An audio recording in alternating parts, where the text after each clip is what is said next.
अस्सलाम वालेकुम, सत श्री अकाल। मैं हरमीत सिंह और आप देख रहे हैं सच डिजिटल। आप सबका बहुत शुक्रिया जिस तरीके से आप अपने चैनल के साथ जुड़े हैं। सबसे पहले इस व्लॉग में हम बात करें मुख्तलिफ मज़ाहमती कार्रवाइयाँ हुई हैं उसके हवाले से बताएगी। ईरान के हवाले से भी खबर है, जबकि डोनाल्ड ट्रंप के आने के बाद इसराइल पर क्या असरात होंगे और गज़ा में क्या उनकी मुश्किलें आसान होंगी। बहुत सारी खबरें हमारे पास हैं। सबसे पहले आपको बताते चलें कि इसराइली फ़ौज और हिज़्बुल्लाह के माबैन जारी ज़मीनी जंग में अब तक इसराइल के तकरीबन 44 टैंक जो हैं वो कहा जाता है कि मुख्तलिफ मकामात पर तबाह हुए हैं। अल-कुद्स ब्रिगेड ने कहा है कि हमने जबालिया कैंप के मगरब में सयूनी दुश्मन के फौजियों और गाड़ियों के साथ मशीन गनों और टैंक शिकन हथियारों से जो है हमला किया हुआ है। दोनों तरफ ये झड़पें जारी हैं, जिससे आप अंदाज़ा लगा सकते हैं कि हालात जो हैं वो कितने जो है बदस्तूर ख़राब है। लेकिन आपके सामने कुछ और मज़म्मत की खबर रखते हैं, फिर आगे बढ़ते हैं। तकरीबन 5 बजे सुबह 5 बजे मारून अल रास कस्बे के जनूब मगरब मज़ाफ़ात हैं। इसराइली फ़ौज के इज्तिमा को रॉकेटों से हिज़्बुल्लाह ने निशाना बनाया है। तकरीबन शाम 7 बजे खैबर ऑपरेशन के सिलसिले के एक हिस्से तौर पर जो है हिज़्बुल्लाह ने कहा है कि हम अपनी खिदमत में, यानी नसरुल्लाह साहब की शहादत की खिदमत में हम हाजिर हैं, और उन्होंने लब्बैक नसरुल्लाह भी नारा लगाया है। और उसके बाद उन्होंने मज़ामती जंगजू ने मकबूजा शहर हीफा के जनूब में वाक़ हदीद में धमाका खेज़ मवाद की फैक्ट्री को निशाना बनाए क्वालिटेटिव मिसाइल से। इसी तरह आपको बताते चले कि शाम 7 बजे न्यूट मोरजानी के बस्ती में इसराइली दुश्मन फौज के तोपखाने के ठिकानों पर खुदकुश ड्रोन के दस्ते के साथ फिजाई हमला किया गया और उसके आदाफ को भी निशाना बनाया गया। रात 8 बजे मुअल्ले गोलानी बैरक में 810वें हरमून ब्रिगेड का हेडक्वार्टर जो है उसको क्वालिटेटिव मिसाइल से तबाह किया है। आपको बताते चले रात 8 बजे मकबूजा लिबनान की कुफारी शूपा पहाड़ियों में रमथा के मुकाम पर इसराइली फौज के एक इज्तिमा को क्वालिटेटिव मिसाइल से निशाना बनाया गया। सुबह 9 बजे ड्वेफ बैरक में इसराइली फौज के इज्तिमा को जो है सैलो मिसाइल से निशाना बनाया गया है। तो एक तरफ तो ये सिचुएशन है, ये सूरत हाल है जो आपके सामने रख रहे हैं, गाए बगाए आपको आगाह कर रहे हैं।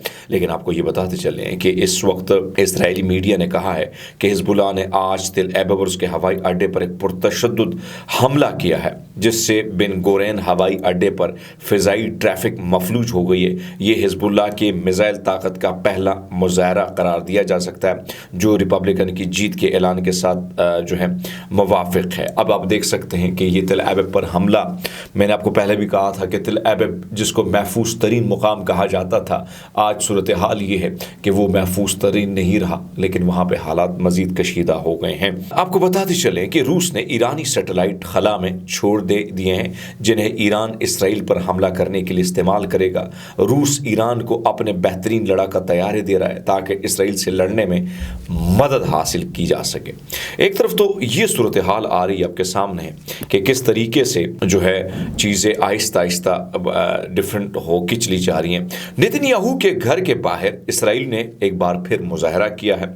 इसराइलियों की बड़ी तादाद नेतन्याहू के घर के बाहर जमा हुई और गैलेंट की बरतरफी पर जो है जोर और शोर वहाँ पे मुतालबा किया गया। वज़ीर दिफा गैलेंट को जो है कल ये खबर आई थी, शायद मैंने अपने व्लॉग में ये बात की थी कि योगोलैंड को जो है इसराइल के वज़ीर आज़म ने हटा दिया है।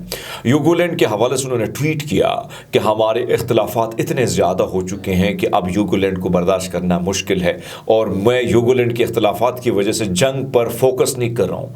जबकि योगोलैंड ने अपने जो साबिक़ वज़ीर दिफा हैं उन्होंने कहा है कि भाई मैं इसराइल को फलता फूलता देखना चाहता हूँ, ना कि नुकसान में देखना चाहता हूँ।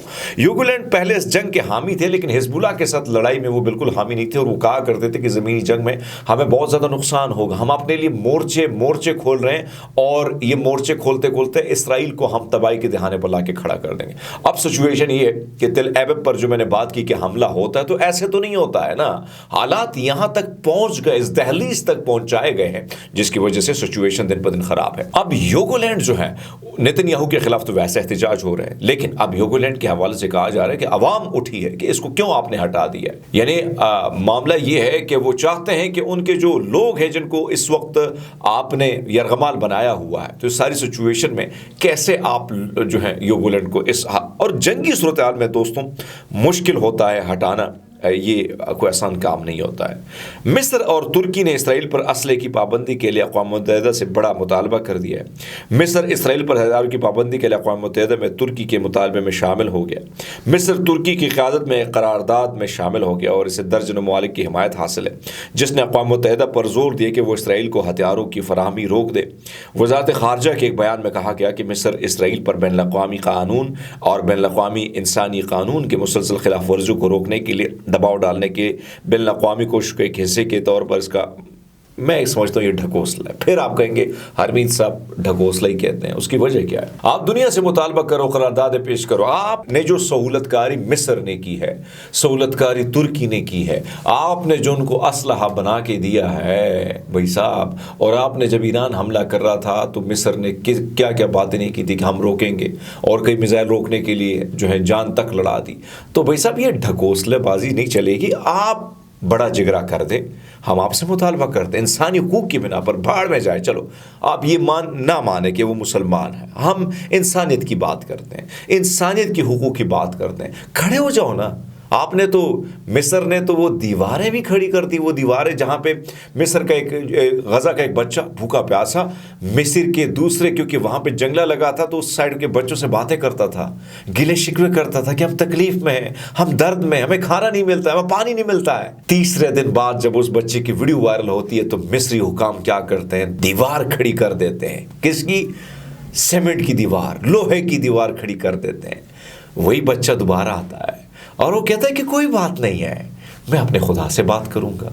بے شک آپ نے میرے دوستوں سے بات کرنا بند کر دیا ہے، تو میں اپنے رب سے بات کر دوں، میں اپنے دکھ، اپنی تکلیف، اپنے مسائل اس رب سے شیئر کروں گا۔ تو آپ کا کردار اتنا سیاہ رہا ہے کیونکہ یہ جنرل سیسی جو ہے اس کا باپ بھی غدار تھا، یہ بھی غدار ہے، اور جس طریقے سے انہوں نے مصر پر حکومت کی ہے، جس طریقے سے غیر آئینی، غیر قانونی طور پر حکومت انہوں نے کی ہے، اس سے آپ اندازہ لگا سکتے ہیں کہ کس قسم کا یہ ہے۔ لیکن آپ کو بتاتے چلے کہ اس وقت جو صورتحال ہے، پہلے بھی کہا تھا کہ ایک جانب غزہ میں جنگ کے جو ہے جہاں خوفناک مناظر دیکھنے کو مل رہے ہیں، دوسری جانب مسلم دنیا کے اہم ملک سعودی عرب کے دارالحکومت ریاض میں ہولوین ویک جو ہے اس کو منایا گیا ہے، اور اس ایونٹ کے دوران بلیواٹ کے پینڈال کو ملبوسات پارٹی میں تبدیل کر دیا گیا۔ ایونٹ میں بھرپور شرکت کی حوصلہ افزائی کے لیے بھوتوں، چڑیلوں اور ڈراونے ملبوسات پہن کر آنے والوں کو بلیواٹ میں مفت داخلے دیے گئے۔